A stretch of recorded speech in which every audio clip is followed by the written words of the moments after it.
Alright, we got another one from Ooh Body Cam. Man walks in on killer, sawing his roommate's neck. Now imagine you just go home, right? Imagine you just going home, you live with your roommates. That nigga sawing his neck. Hey boy, but outside now. Fuck. He's down here. It's back. Oh Jesus. Okay, let's take a peek. Just running down the stairs. He had a knife that way and everything. He's got puncture wounds all over the place too. And so I'm like, oh, here's a young retard Hitler. If someone is trying to start a new worldwide cult, I will eliminate that person. On March 10th, 2020, officers with the Idaho Falls You already Police know that Department nigga are called weirdo. to a home after one of the He got residents' to meet. witnesses of bone-chilling crime. As investigators plunge into a case brimming with appalling discoveries and a suspect on the run, they encounter a twisted tale of bogus accusations and mental disorders. However, nothing prepares them for the twisted motive they will uncover at the end of this heinous crime. On a chilly evening, 31-year-old Aaron makes an urgent 911 call when he encounters a horrifying scene. The following videos have never been seen or heard before. 911, where's your emergency? This guy named Douglas, he just killed Hans. I don't know what his name is. His last name, Hans. Hans, oh my God! Aaron lives with 5 other individuals in a home dubbed the Graduate House, run by a local nonprofit that offers alternative housing options for those in need. And he just took off running down the street. Is he breathing? No, he's not. Hey, Hans is not breathing. Even though Aaron is panic-stricken, he somehow manages to get So it's called The Graduate. For what? for those in need house, run by a local Graduate House nonprofit that for offers niggas in alternative need. housing options for those in need. And he just took off running down the street. Is he breathing? No, he's not. Hey, Hans is not breathing. Even though Aaron is panic-stricken, he somehow manages to gather his composure and relay vital details to the operator. He ran down towards Common Sense, towards that direction. Who's the male that stabbed him? Douglas Taylor. And you said he does have a knife? Yes, he does have a knife. He just killed him. Is he on the ground? He's on the ground.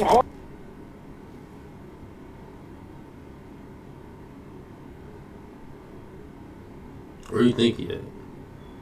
Hans is on the ground. He just cut his neck with a knife, man. Is he lit? Okay, let's start CPR. You're gonna I put your can't. walker. I don't know. He's dead. He's dead. He's blue. He's completely blue. His neck is cut. What's knife? Over here. Over here. As officers arrive and move quickly to secure the scene, they find Aaron outside while the victim is bleeding out inside on the kitchen floor. He's down here. It's back.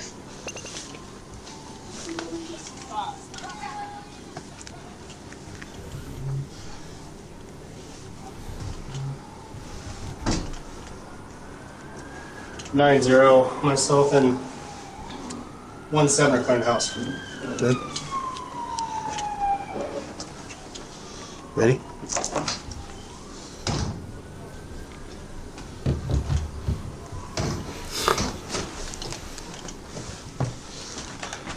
Inside the house, officers Kelly and Picard find the lifeless body of 51-year-old Herman Hans Warlin lying in a pool of blood.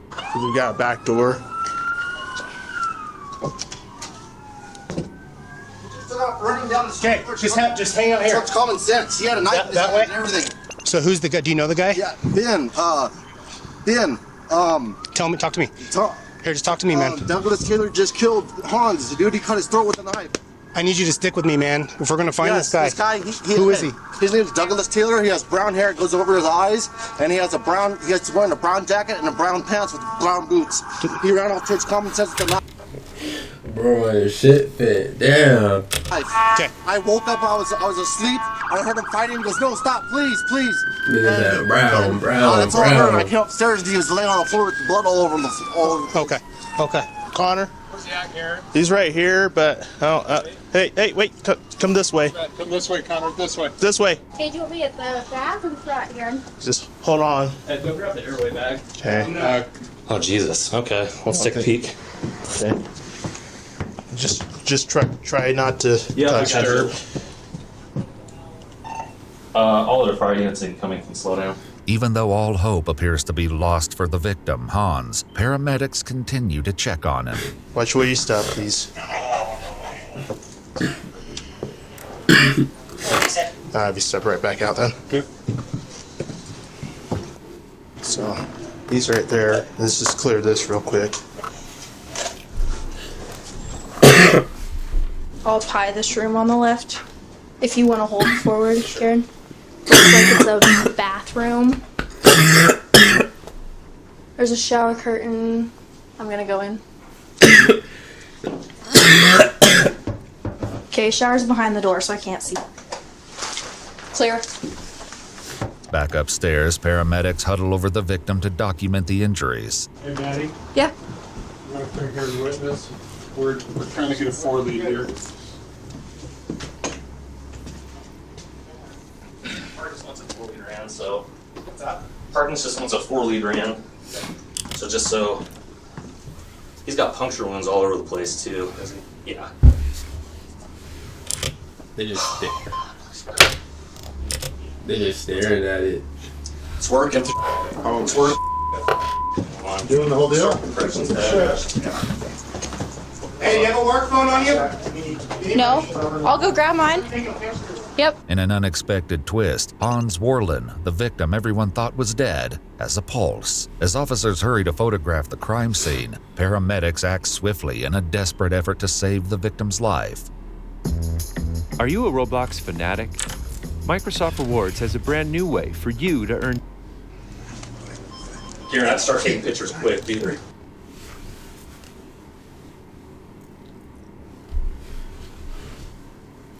Hey, after this video, bro, I don't know what happens to my ad block. I swear I don't know what happened. I gotta look at it again. Dispatcher, maybe one.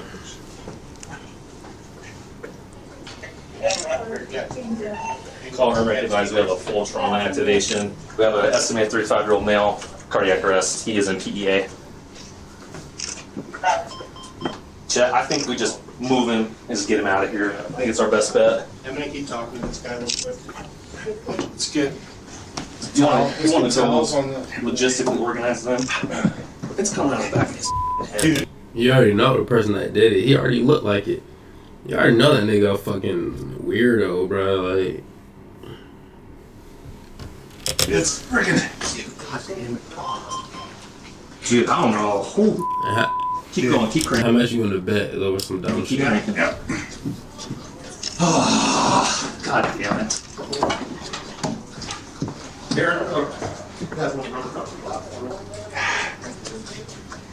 I'm gonna sketch my Jeff. In order to save precious seconds, paramedics improvise their plans to get Hans into the ambulance as quickly as possible. Well, Jeff, we don't have to worry about the Tom Bader subs. Yeah, no, we don't. Let's just get him on the top right. Okay, we're all set. Chip, now see this for back to the side of his neck. It's pumping blood out, bud. Pumping it. All right, let's just roll. God, a clot too.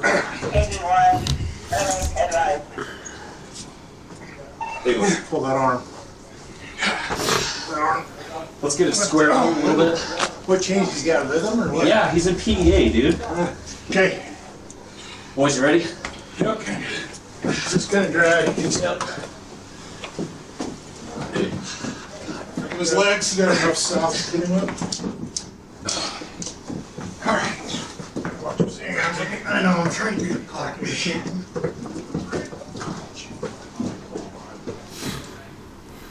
He said the knife's in here, in the house somewhere. Officer Lindquist brings up a fundamental detail about the missing murder weapon, but that's not the only thing they're lacking. They still have a suspect at large, potentially causing even more death and destruction. Officers immediately turn their attention to Aaron, the 911 caller who's been standing outside talking on his cell phone this entire time. I want somebody monitoring him on audio right now. Okay, I think McCart's recording, but he left him. So this guy's making phone calls and talking and sharing information we need to get recorded. Okay. Tape it. Hey, you got that? Tape it. Everything. Before Aaron has a chance to talk to anyone else, Detective Albright records his statement. But the more Aaron reveals, the more uneasy the detectives become. The detective begins his... Cause I bet, how much y'all wanna bet? That nigga's a fucking lunatic, bruh. You can, this nigga's deranged. You can tell that nigga look deranged. questioning by asking about his roommate, Douglas Taylor, the man Aaron identified as the perpetrator on the call earlier. So, Doug, what time did he leave This this nigga morning? named Doug, bro. This 4:30 nigga in the morning. know, 4:30 in the morning. Something like that, yeah. Well, but do you know where he was going? No, I don't know where he went. Does he work or anything No, like he doesn't that? work either. He just got released out of a hospital, too. Oh, really? From what I understand. How long has Doug been living here? Only a month. Only a month? Yeah. Detectives will later uncover the deranged reason that caused Douglas to mercilessly assault a roommate. But for now, they continue speaking with Aaron. So, Doug got released a month ago or so. Yeah. And then he shows up here. How was he when he first arrived? Kind of peculiar. Just doesn't want to talk to people. Doesn't want to interact. The manager of the group home arrives on the scene and provides officers with more valuable details. I wonder what they did to provoke that nigga. For you to walk in on him sawing your roommate neck, man. About their missing suspect. So is this like a group home, or what is it? Yes, we own 3 of them. We got Andre's house, we got the lady's house, and this is our graduate house. Okay. Most of the guys here had come through. We actually allowed Douglas to come straight from Blackfoot South to come in here. He was supposed to be all right. He was attending counseling at RHS, and I was by here 3 times yesterday, and I didn't see nothing different in the kid. I talked to him and all of a sudden, and Hunts never did anything to anybody. Right. I mean, that. No lunatic is gonna let you know that they're a lunatic.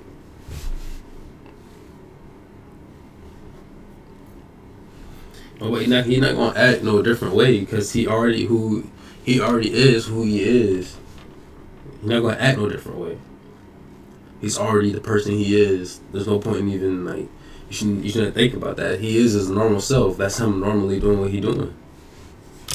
Kid was just as docile as he wanted to be, man. Blackfoot South is a state hospital specializing in mental health located approximately 30 miles south of Idaho Falls. While the reasons for Douglas's treatment remain unknown, it gave an insight into his possible mental health concerns. Had he been normal kind of before that, for like the first 2 weeks he was here? No, not really. It's kind of like strange, off to himself, talks to himself. So he's been talking to himself ever since he got here? Yeah, ever since he got here. What do we say? This nigga talking to himself. He say he don't want to talk to nobody. He want to talk to himself though. Hey man, I better watch y'all hang around, bro. Y'all see, hey bro, you in a group with niggas, man, and you see one nigga off in the corner talking to himself. Man, he in the corner.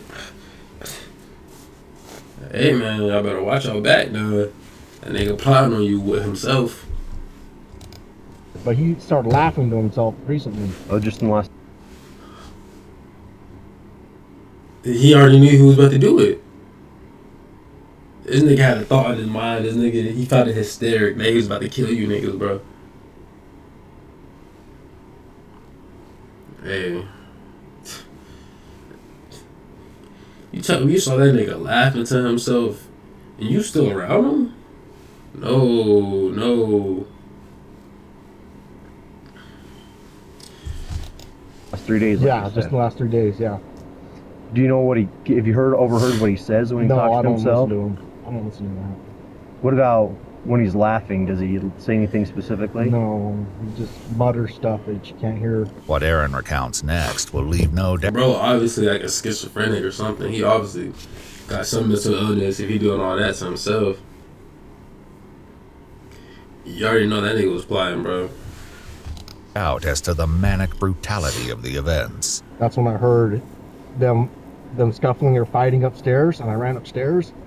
And when I ran upstairs, that's when I seen Douglas Taylor with a knife sawing on Hans's neck. The distance between the top of the basement stairs to the site of the stabbing is less than 20 feet. The fact that Aaron witnessed the ruthless attack from such close proximity suggests that he was lucky to escape with his life. Oh, he looked at you? Yeah, he looked at me. Did he say anything? No, he didn't say anything. Was he still holding the knife? Yes. Or what, did he make any motions towards you or No, he anything? didn't make any motions or any threatening behavior.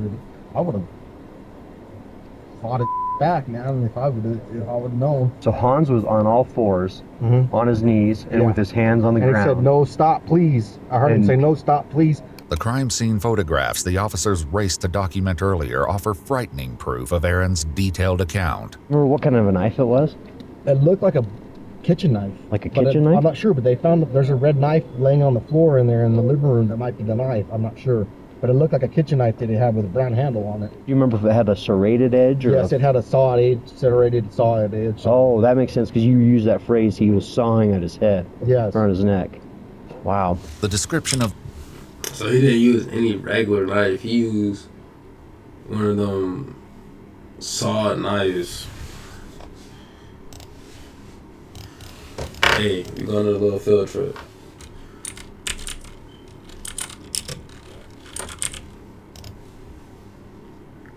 Hold on, we gotta find it. He one of these motherfuckers right here. I can't find the exact one I want to look for. I got it downstairs though. But hey, he's one of these. Hey man. The weapon should help. Y'all watch y'all back. Officers locate it quickly if the suspect did in fact leave it at the scene. But Aaron is about to share a curious detail regarding the relationship between the victim Hans and his attacker Douglas. Did it seem like previous to this, he had gotten along with Hans, or? Yeah, they would sit in the kitchen for hours on end sometimes. Oh, really? Yeah. So is it fair to say that Doug and Hans got along better than maybe Doug and other people? No. No one really got along with him. No one really talked to him. Nobody really, and that's why I was asking, because earlier he had said that he wasn't very sociable. No, he wasn't very sociable. Hans is a friendly, nice guy. But Douglas is not. As Aaron's interview comes to an end, officers are still left wondering about the motive behind the assault and the location of the missing perpetrator. Through all of this, Hans' life still hangs in the balance. Oh, wait. Hey. Little radio. Out here, something at the left. Here. Look here. Jason, this you down there? You got to this. You also need your driver to the When we get that top off, let's work on vascular access. Where's that other? Hang on. As paramedics proceed to provide Hans with preliminary treatment, they're unprepared to witness the scope of the numerous wounds that will be revealed later. All right, good lung sound. Good lung sound. Nice. There we go, boys. There we go, boys. Just hold on to that spot. Dude, I can't believe you had a rhythm. I cannot believe you had a rhythm. It just happened. It's hard to for real. Is the bagging still going okay? Yeah. Outstanding. Yeah. Okay, everyone slow and methodical on the way in, okay? Cut that off. Yep. You shut down. Everyone slow and easy on the way out. With the suspect at large and a grievously injured victim, it seems that the dispatch staff has only added more pressure on the officers. He coded, right? They got a pulse back or something. If he goes, collect our boys. Okay. Were you listening to the radio? It came out as like suicide. Dude, she wouldn't spit it out. I know. So she I was sitting there getting pissed off, like I was cursing. Well, she dispatched 3, so already I'm like, oh, this is gonna be good, right? Yeah. And then it just her dispatching like terrible. Lift up. How bad are we? It's bad. I think he looked gone when I Not the soonest, but we're not done, boys. I don't know. Watch out for seatbelts. Okay, you guys want to get him turned over, or whatever doctor is taking him. Is it you, Rosenberg? Okay. It's a doe. He's got a lap to his left carotid. His trach has been cut. He's got multiple superficial stab wounds. We worked him because he's PEA on We're going to need him. Make sure that one on the left lane quick on there. We just start gathering around the nigga. Imagine you wake up Other nigga just looking at you. I'll let you. Do you have a Sharpie? I can get one. Yeah, why don't we do that so I can start marking stuff? Amid the hectic scene in the trauma room, doctors need critical information, but Officer Lindquist is about to have another breakdown in communication with the dispatch operator. The Planet Fitness Black Card. Access any location, bring a friend anytime, and recover in the Black Card Spa. Got a $1 billion web app idea? Now you can turn it into reality with Hosting or I Horizon. see the shit I go through. That was my fault. Like, you know what I'm saying? Like, damn, bro. Like, 2 back to back. I could even skip the first one, bro.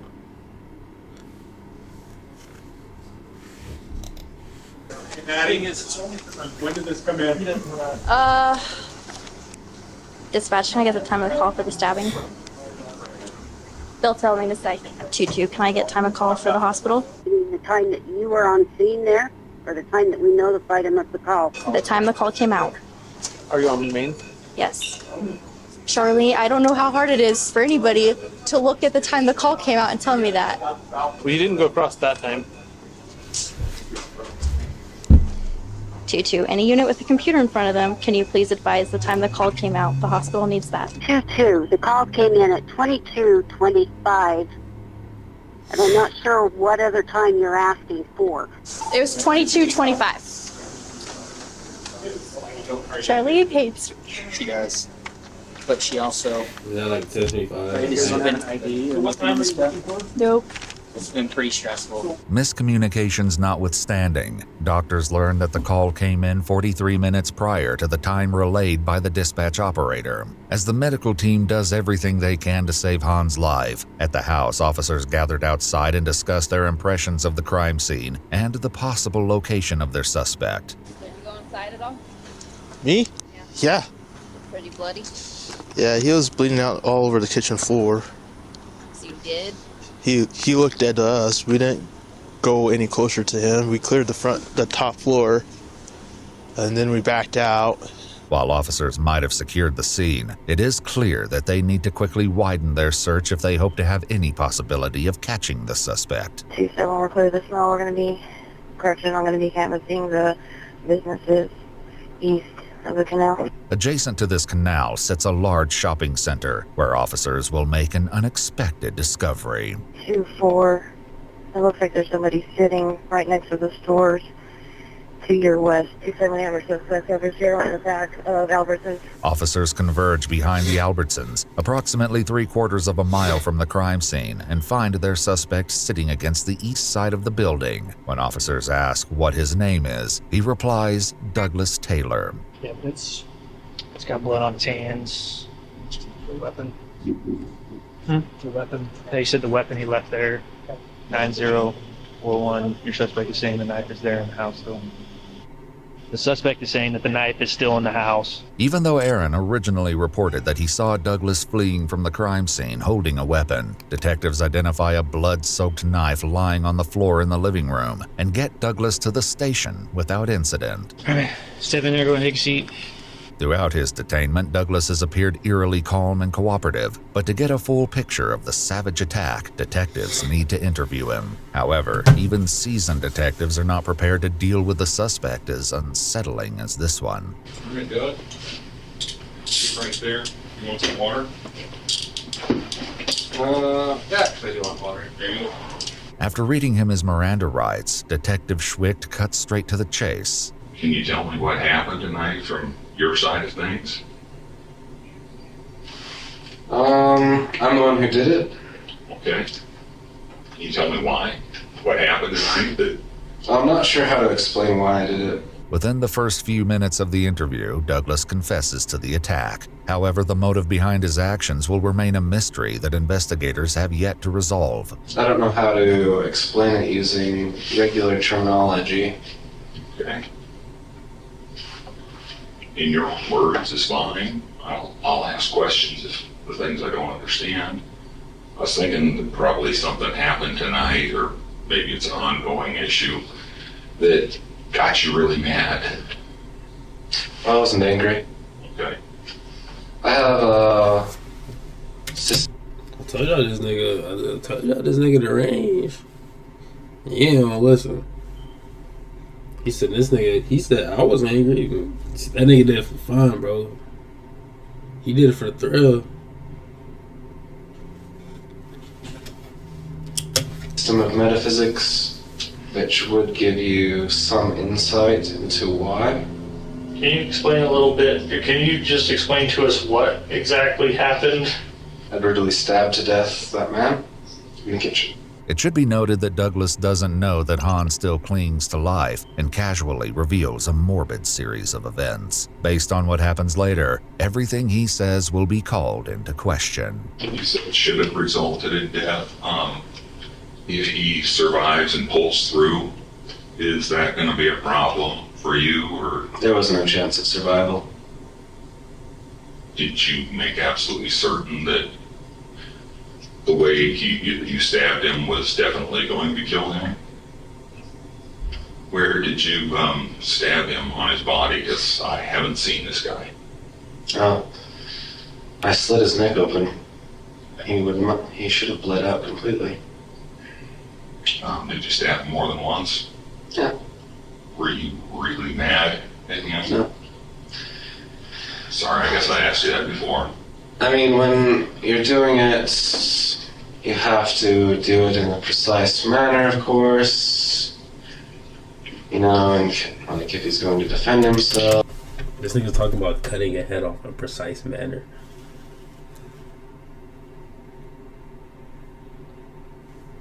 I'll just go ahead and get somebody a death penalty. I feel like we got enough evidence here. I feel like, you know what I'm saying, what he's saying, how he's saying it, the words he's using.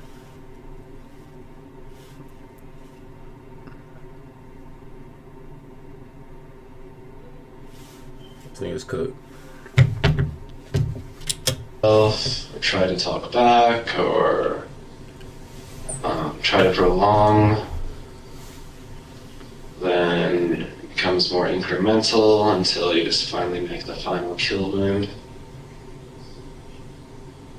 But I think I stabbed him about 15 times until the final slit to the right side of his neck, piercing through all of those veins on the side. I witnessed him begin to bleed profusely. So, yeah. Finally! Are they ready? The X-Shot Hypergel Blasters? They're here! Packing in. Meanwhile, back at the Eastern Idaho Regional Medical Center, an inevitable tragedy strikes. Did they just call it? Yeah, wow. Okay. I called Harkness and let him know Road 30 let. They called it. Yeah. Hans had succumbed to his grievous injuries, turning the case into a murder investigation. He thought like the back of his head was all disconnected on the scene. Is that one right there on his forearm? We watched too much of The Wire. Yeah, I will have too much time on your hands. This nigga just died. He's talking about The Wire. What? A lot of stab wounds. I know. 2 days later, during an autopsy, medical examiners will report that Hans died from 17 stab wounds inflicted upon the torso, left arm, neck, and other extremities. Meanwhile, detectives in the interrogation room are also getting closer to unearthing Douglas's motivations behind his appalling actions. Certain individuals who desire to begin new cults, I like to identify and professionally examine, to see if that is precisely what they're trying to do. If someone is trying to start a new worldwide cult, I will eliminate that person. Do you think he was trying to start a new worldwide cult? Yes. Okay. That is my standard. Okay. You think being the leader of a cult, he would have done some really bad things? There are enough religions on this planet. Like too many. So we'd be better off with fewer of those. Yes. While it's highly doubtful that Hans was indeed starting a cult, Douglas goes on to explain the reasoning behind this horrifying belief and his subsequent decision. Did he share his beliefs, probably his mythology, and and stuff To a like degree. that with you? Did he tell you about that? To a degree.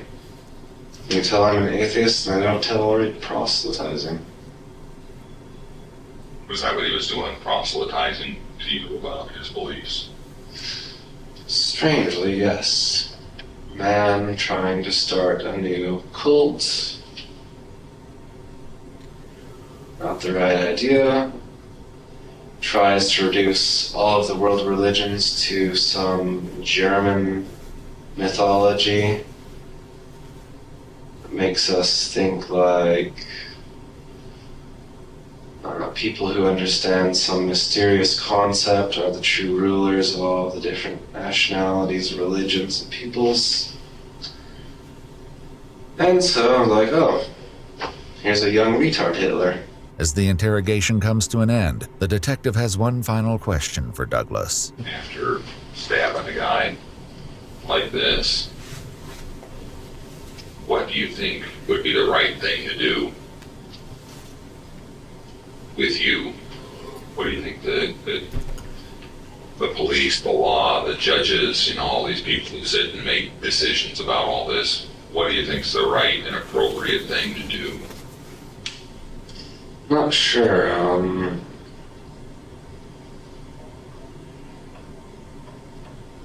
jail, then prison? Do you think that's the right thing for you? Yeah. But if the detectives thought that this would be the last they'd hear of the man, they were in for a shocker. On October 12, 2021, over a year and a half after the incident, Detective Schwicht received a handwritten letter from Douglas while he awaited trial. In the letter, Douglas claimed that he didn't kill Hans and alleged that his old roommate Aaron is the one who killed Hans. Douglas reports that he heard a sound, entered the house, and saw Hans on the floor in his blood. He then went back outside where he alleged that Aaron threatened him and gave him a jacket with some blood on it. After being supposedly traumatized by the events, Douglas claimed to have agreed to take the blame and made a false confession later. When Detective Schwicht interviewed Aaron, he found him to be completely innocent, with no involvement in the crime whatsoever. Not long after his arrest, Douglas Taylor entered into the Idaho Security Medical Program, but on October 13, 2020, after almost 4 months in the program, doctors declared him fit to stand trial. Then on December 15, 2021, Douglas Taylor pled guilty to murder in the first degree and was sentenced to 27 years to life on February 14, 2022. So he tried to blame it on old dude? It's crazy. Bro's like, no, it wasn't me. This nigga realized he in jail. This nigga realized he in jail and tried to blame that shit on another nigga, bruh. That's actually fucking funny as hell. That smell walks in because Sonic's roommate's next. We back,